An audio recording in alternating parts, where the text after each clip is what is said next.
It is dusk. You are walking back to your camp. You are carrying a haunch of antelope, and the terrain around you is a mix of tall grass and scattered trees. You are not alone, but the others are a few meters behind you. And then, for no clear reason, the birds stop singing.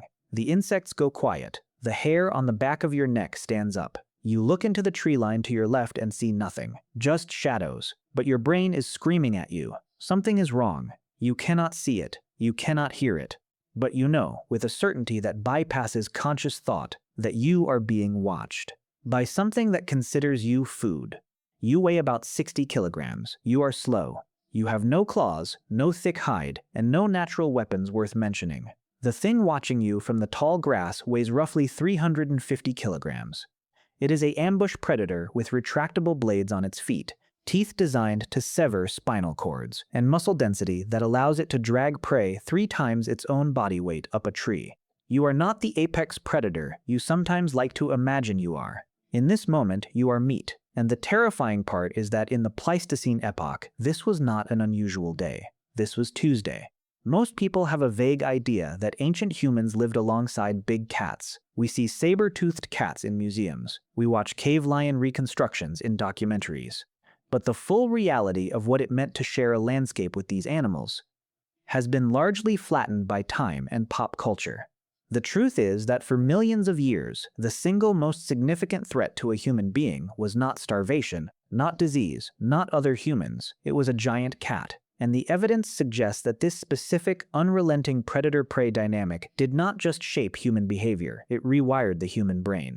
Let us start with what we were actually up against. The most famous is Smilodon, the saber-toothed cat. Smilodon was not a tiger. It was built completely differently. It was stocky, powerfully muscled, and designed for one specific strategy: ambush. It would hide in dense vegetation, wait for a target to walk past, and then explode from cover, using its immense upper body strength to wrestle the animal to the ground before delivering a single, precise bite to the neck or throat with those iconic 8-inch canines. Now, here is what most people do not realize. Smilodon's teeth were not strong enough to bite through bone. They were fragile, precision instruments, which means Smilodon had to get very, very close to you. It had to grab you and hold you. It was not going to slash you from a distance. It was going to pin you to the ground and kill you at point-blank range.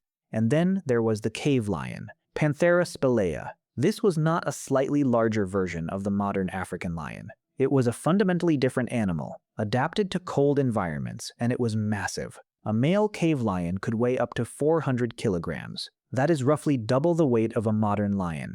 It was faster than you, stronger than you, and it hunted in prides. Cave lions ranged across Europe, Asia, and North America. They lived in the exact same caves that humans sometimes sheltered in. We know this because we find their bones mixed with human bones in the same archaeological layers. These were not distant abstract threats. They were neighbors.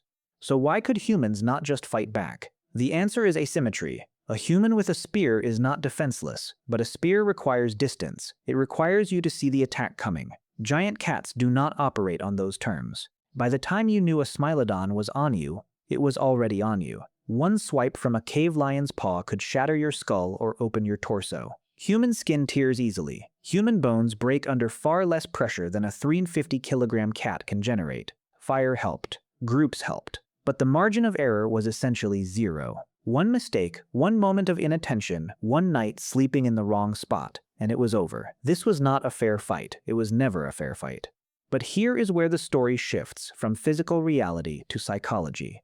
Because being prey for millions of years does something to a species. It changes the architecture of your nervous system. And this brings us to something that nobody connects to giant cats but probably should: your irrational fears. Why are human beings universally afraid of the dark? Not just cautious, afraid.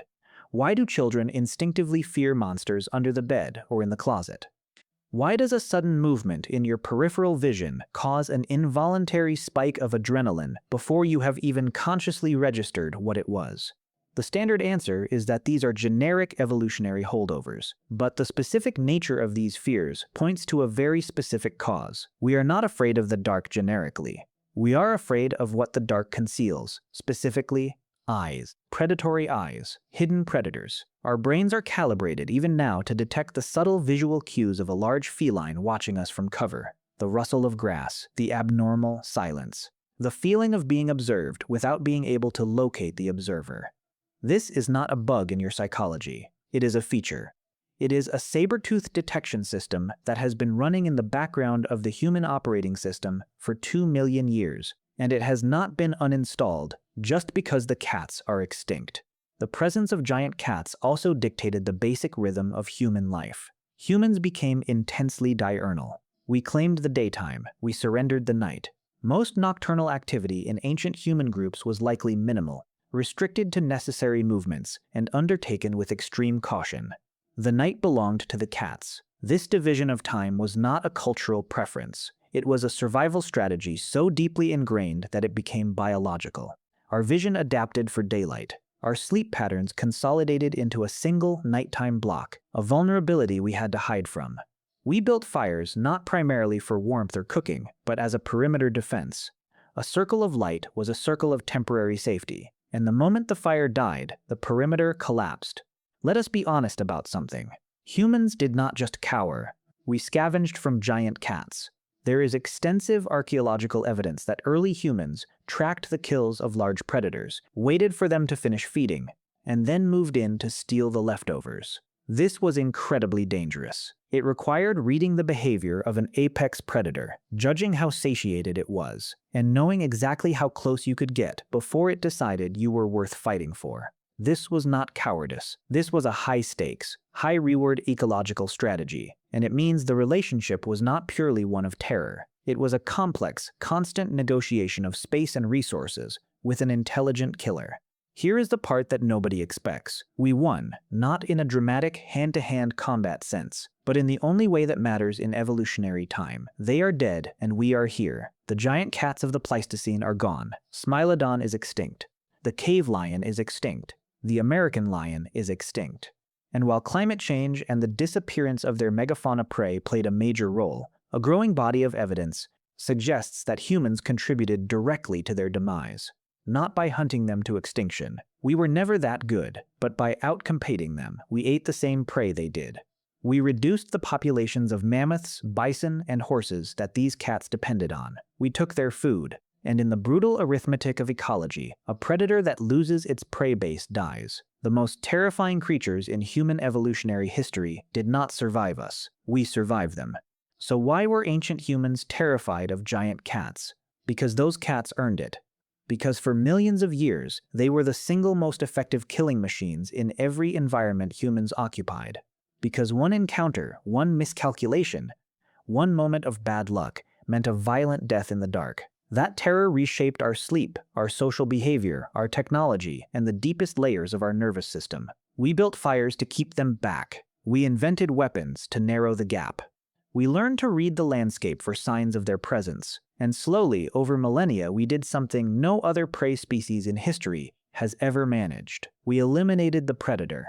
But we did not eliminate the fear. It is still in there, running in the background. And the next time you walk past a dark doorway or feel an inexplicable shiver when the woods go quiet, that is not your imagination. That is 3 million years of memory, reminding you of what used to be waiting in the shadows.